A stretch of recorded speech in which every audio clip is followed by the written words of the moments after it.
Well, I ditto everything that Harris said. It's especially nice for me to be honored alongside Harris. I've had the pleasure of working with him for almost 23 years, and I can assure you he is a remarkable boss, a tireless community servant, and a genuine delight to work with. I, like Harris, am so grateful to have all of you here with us tonight. I'm thrilled to see you. This is a great city because of you. You are the giants who make our community a fabulous place to live, that bring this city honors, such as being named as one of the best cities in the world for business.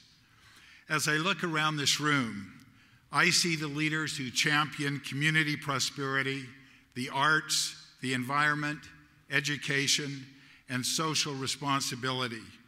Your fingerprints and your influence are everywhere. I see what you have accomplished through what the governor calls unprecedented partnerships. Partnerships that bring together people, money, technology, ideas in a unified fashion to accomplish common goals.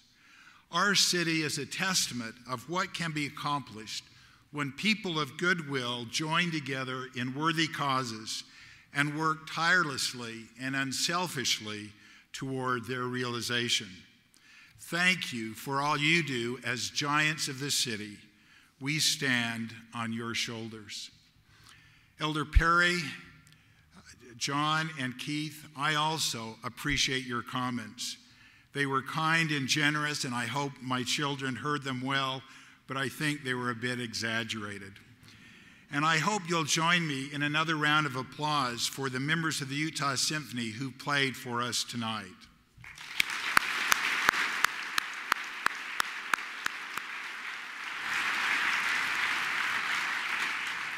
The Utah Symphony and their music lift and inspire our souls. They enrich our lives, our culture, and our economy. I want to thank Thomas Arts and all of you who participated in the video. Again, your comments were very kind, and I will save it for my funeral.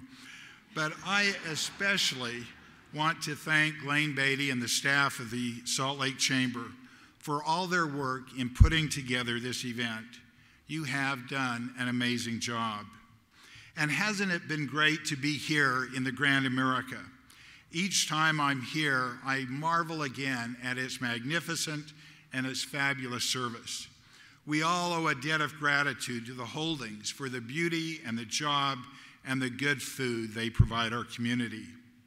I want to go back and thank Lane Beatty especially for his leadership and vision. In Sunday's paper, the Chamber ran an ad thanking the legislature for the good work they did during this past legislative session. Lane was quoted as saying, "We have something very special going on in our state. Our business community is united, organized, and ready to work with our elected officials. This combination is rare. We have a very proactive business governor and legislature, and it is the primary reason our economy is performing as well as it has." You know, we really are blessed by this rare combination that is truly unique in our city and our state. This success is due to Lane's persistence, his vision, and his leadership. Lane is a giant in his own right, and I salute him for all he does. Our lives are better because of it. And I'm also grateful for our governor and our legislature and our city and county mayors for their service, commitment, and sacrifice to our community. Isn't it amazing to have the Wall Street Journal call Utah the brightest star on the American flag? What more can be said about the leadership these fine men and women provide us? But like Harris, tonight I admit that our recognition is really the recognition of Zions Bank and what it does for this community. I am proud to work there with its amazing employees and my friends who are not only great bankers, but they are great community champions. President Thomas S. Monson, in dedicating the Zions Bank Financial Center in Provo, prayed, "May Zions ever be a bright and shining star in the business community, and may its influence extend far and wide. My goal is that Zions will always act in a way to create value for this community, that will build and strengthen our city and state, and that will help and assist everyone on every rung of the economic ladder.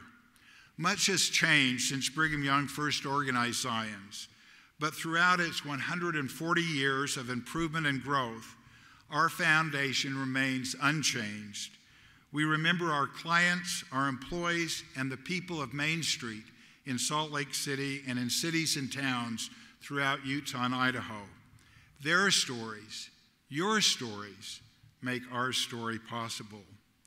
Ralph Waldo Emerson wrote, "An institution is the lengthened shadow of one person." And Zions Bank certainly represents the lengthened shadow of a great man, Roy W. Simmons. I consider Roy as the modern-day founder of Zions Bank, which he actively led from about 1964 to 1997. He built this company into a prominent banking franchise. His example of integrity and service has determined the character of our organization.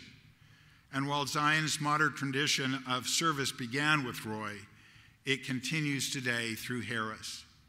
Many of you know Harris is one of the truly great business people of our time. He is well known, respected, and recognized at a national level. The Desert News ran a story on Harris with the headlines, "Still Pushing the Frontier." He's also been on the cover of business magazines nationwide that call him the best CEO, the young lion of banking, and the smartest person in the room.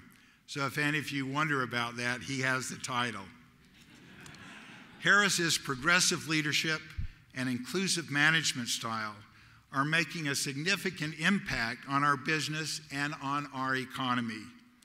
But he is facilitating progress on a much grander scale, using his influence to give back to society and to our communities, using his hard-won clout to change the reality of what is to what can be. What really sets Harris apart is not that he is a genius in business, but that he is a great humanitarian. His personal values underscore his goodness and greatness. He puts service above self and above personal convenience. He gives and serves quietly, without praise, but with the real intent to help those in need. Harris, I congratulate you and thank you for your example and good work, for the results of your efforts, and for the generosity and kindness of your heart. Your giving and compassion lets us all smile and say the world is good. But this is what we expect of Harris. He comes from goodly parents. His family from pioneer days have helped this state blossom like a rose. This legacy of service continues through Harris and Amanda today. And what a combination they are. We are grateful for what they do for us.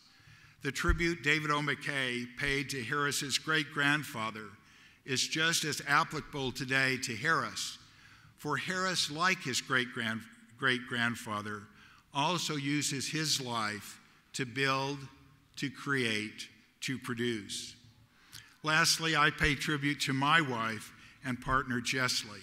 She is the life of my life and my joy. She is beautiful, she's smart, she keeps me in line, and as you all know, she's a force in her own right.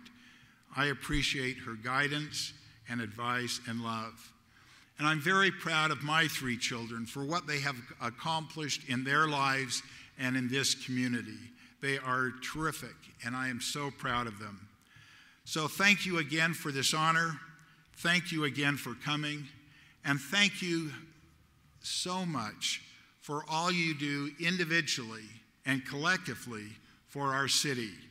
This is a great community because of you, and it's a great place to live because of what you've done here. Thank you very much.